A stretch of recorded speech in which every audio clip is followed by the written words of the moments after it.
regulate rent prices. An 11th-hour agreement between the majority of parties and activists prompted the Parliament to pass a new law aiming to control the market. This is Catalan news in 100 seconds. Rent on apartments will be capped from now on. Landlords will have to follow some regulations when setting a price. This comes after the Tenants Union, the pro-independence parties and anti-austerity CatEnComú struck a deal. Unionists voted against, on the grounds that Catalonia has no powers to regulate the rent price. El que creiem que és un pas importantíssim per aquest país i per la gent, els milers de famílies que necessiten aquesta regulació de forma urgent. Vamos a defender a estos propietarios, llevaremos esto al Tribunal Constitucional en breve, que me temo que es lo que están deseando.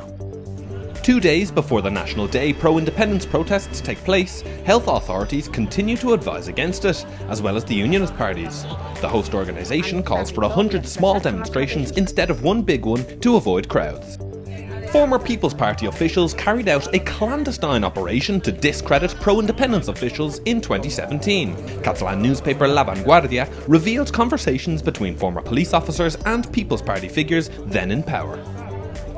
Around 100 people protested in central Barcelona for the rights and freedoms of Belarusians and against Alexander Lukashenko's regime. They showed pictures of some people who died during or are missing from the recent protests.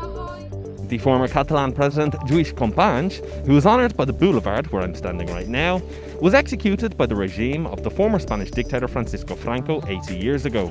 And the bill the Spanish government is preparing on historic memory plans to annul Companys' sentence. It will also ban publicly funded organisations exalting dictators.